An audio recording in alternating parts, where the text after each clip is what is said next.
Every arrow here is a wave of people arriving in the United States, most across an ocean. 175 years, lit at once. No wave switched on by itself. Everyone has a cause with a date, and two of the most repeated ones are wrong. Watch the clock run backwards. Two of them are thicker than all the rest together. In the 1840s, Ireland and Germany are 73% of every arrival in the United States. 2 countries, 3 of every 4 people. So clear it. Send the clock back to 1850 and let it run. A note on the counter. Early on, it counts passengers at seaports. Later, permanent residents. Watch which line lights first. Ireland. The blight arrives in 1845 and around 1 million people die. An estimate, not a count. In the decade that follows, 1,029,486 arrive from that one island, 36.6% of everyone who came. Germany. Here, the story is wrong. 1848, the year of the revolutions, gets the credit. But the jump is earlier. Arrivals treble in the 1840s and only 2.5 times in the 50s. The political refugees are 1% of the flow.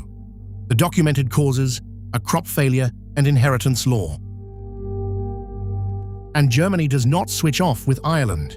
It dips, it holds, and in the 1880s, it returns thicker than ever, 1,445,181.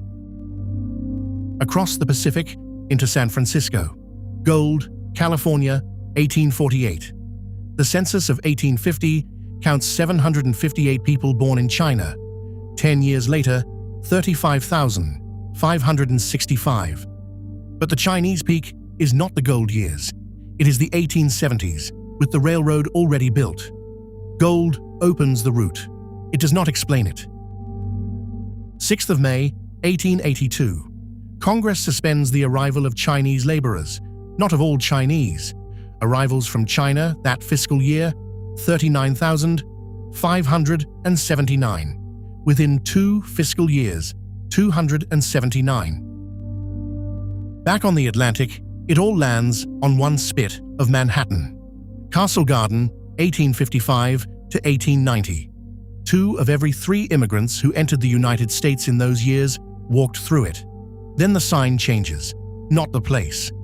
Ellis Island opens in 92, the same corner of the same harbor. More than 12 million pass through before 1924. It stays open until 54, but not as a door. The map swings south and east. Italy, Austria-Hungary, and the Russian Empire peak in the same 10 years. 5,433,152 people, 66.2% of the decade. And the second wrong cause is here.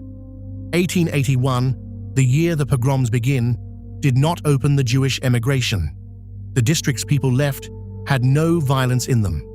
The second wave, 1903 to 1906, is the one with a measured effect. Departures from the districts it hit rose by at least 10 to 20%. Then, the ocean closes. 1914 is the last full fiscal year of peace. In 1915, the first of the war, arrivals fall 73.2% in 12 months. No law is involved. The passenger fleet has stopped crossing. The ships come back, and Congress writes a ceiling. 1921, the first quota, minus 61.6% in its first full fiscal year. 1924, a tighter one, minus 58.4%. The 30s get blamed on the quotas. In fiscal 33, the country admitted 23,068 people against an authorized quota of 153,714.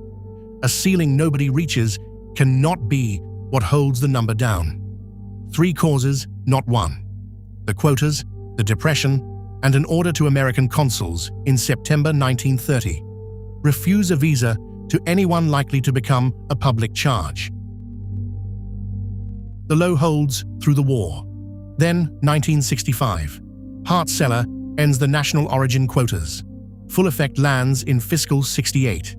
Arrivals up 53.2% on the year the law passed. The map changes hemisphere. Asia's share of arrivals triples. Mexico does not switch on here. That line has been running since the 1910s, and the same law puts the first ever ceiling on the Western Hemisphere. It opens and closes. The door stops being a dock. 1950 is the last year more people arrive by sea than by air, 602,000 against 581,000. Ellis Island closed 4 years later.